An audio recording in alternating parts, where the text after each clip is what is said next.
couch.me guitar lessons.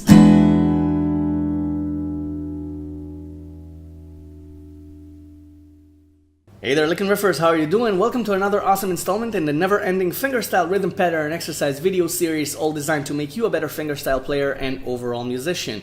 Every week we alternate between beginner, intermediate, and advanced fingerstyle lessons. This week it's time for another beginner lessons, and I have for you 3 awesome riffs that you can use and play and even improvise with. I'll show you later on in the lesson, so you can develop your skills and perfect them. Now, all 3 riffs that I'm going to show you are based on 2-finger chord outlines. Okay, 2-finger chord outlines. Some of them are actually full chords, not chord outlines, but you only use 2 fingers for each chord.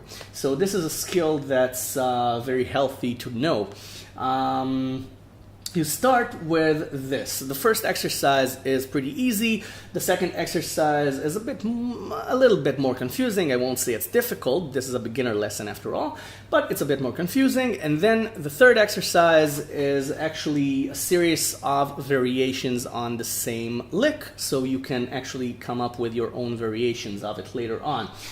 Now, the first exercise is based on Metallica's Sanitarium. It sounds like this.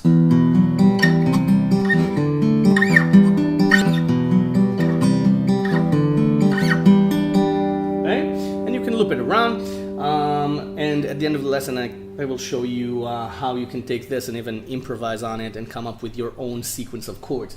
But this is the beginning. You start with strings, your fingers on strings 5 and 4 on 2 and 4. 2 on the 5th string, 4 on the 4th. Now this, played by itself, is B5. But when you play it with strings 3 and 6, this becomes E minor add 9. You can also play the full chord. It sounds great. This is E minor add 9. So you start by playing strings 6, 5, 4, 3 with all 4 fingers. Okay, and then you play the same thing, but with your fingers 1 fret upwards. You play 0, 3, 5, 0 instead of 0, 2, 4, 0. Okay, this is C5, and it's actually C5 over E, C5/E. If you want to be technical, this is an inversion of a C5 chord. Okay, so 2, 4, 3, 5. Now, when do you change the chord? You change it when you play the 6th string again.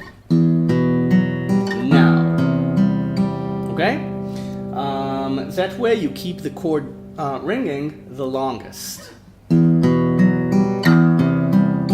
Okay, you take the fingers off and slide them just as you play the 6th string again. Or you can slide them without taking them off, and then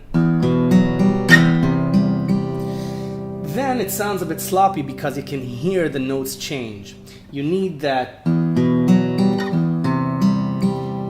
silence in the middle, because otherwise you get this, okay, while the note is playing, and that's not the right expression of the riff. Okay, but you do whatever feels right. If the slide sounds better than to let it go and slide, then by all means do it.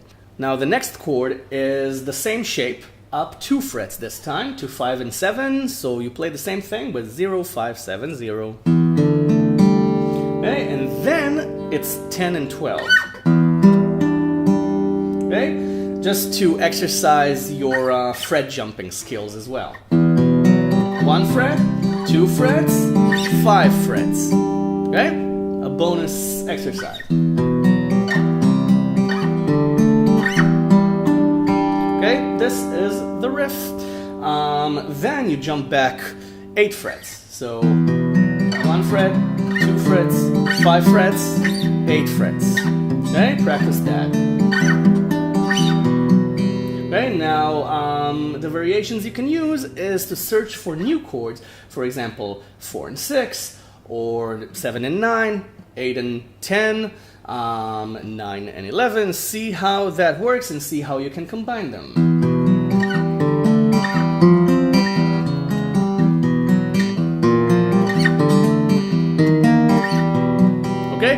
Sounds weird at first, but then after a while you start connecting the dots and find some really interesting connections. I let you find them on your own instead of letting you know which ones sound good together. That's actually a very individual thing. It's very subjective, so something that sounds awful to you might sound great to me, and vice versa. So let's move on to the second riff. The second riff is this.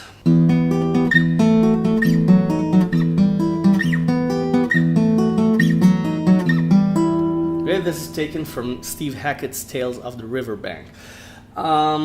You play the E string, the E bass string, the sixth string as your bass note, your pedal note.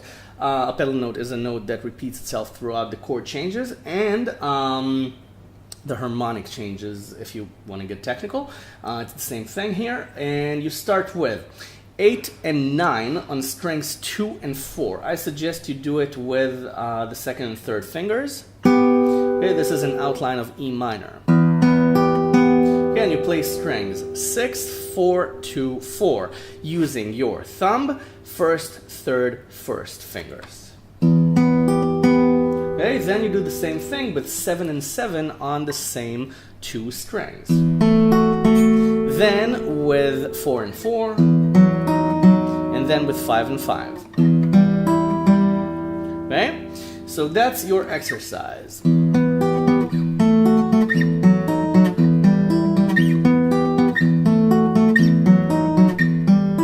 Okay, and again, you make the chord change while you play the sixth string. Now. Okay, and you can loop it around. Now, again, you can play 2 and 2. You can play 2 and 1.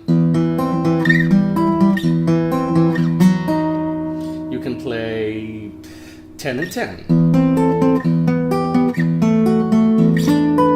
12 and 12.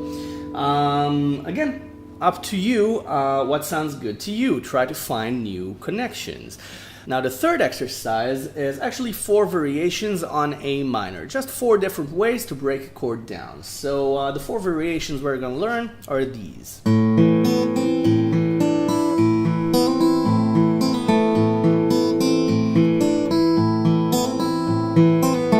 Okay? And then I'll give you some more ideas. So you play strings 5 and 4, you put on A minor of course, and then you play strings 5 then 4 with your thumb. Okay, your fingers go back to their normal position of using strings 1, 2, and 3. Okay, so you play strings 5 and 4 with your thumb, then you play 0, 1 on the second string. Then you play strings 5 and 4 again. Then you put your pinky on 3 on the second string and you play strings 2 and 1. So you get this. Then you play strings 5 and 4 again. And then you hammer on 0 to 1 on the second string. And then play the E string. Okay, and then you do the opposite. You play strings 5 and 4. Then you pull off from 1 to 0 on the second string and then play the third string. Okay? So it's okay, up the chord, down the chord. Okay, so all 4 variations.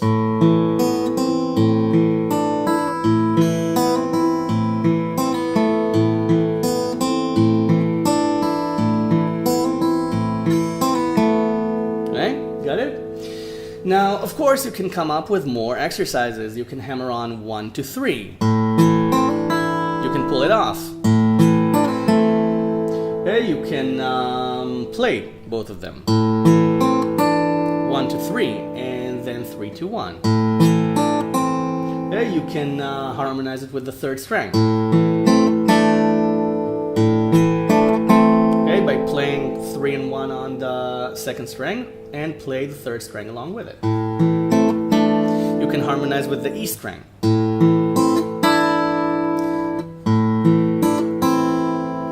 you can harmonize with the whole chord, strings 1, 2, and 3.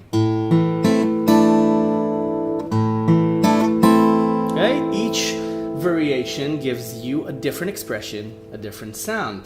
So we'll continue this on the next beginner lesson, and in the meantime, you subscribe to my channel if you haven't already. I've got a ton of them, a ton of lessons already on the channel, so what have you got to lose? Just subscribe and join the Lick and Riff community. I upload a new lesson every few days and a full fingerstyle arrangement every couple of weeks. So you can go download the tab from the website. The link is below in the description, and the tab is also for free. Everything on Lick and Riff is for free. The lessons, the tabs, my knowledge, everything here is for free, offered for you, for your guitar education. But if you want to give something back anyway, there's a large blue donation button right above the tab. You can't miss it, and everything goes right back into Lick and Riff, into making these lessons into your guitar education. And I thank you in advance for any donation you choose to make. So thank you very much. Thank you for watching, and I'll see you the next lesson. You have fun with this, and bye for now. Enjoy.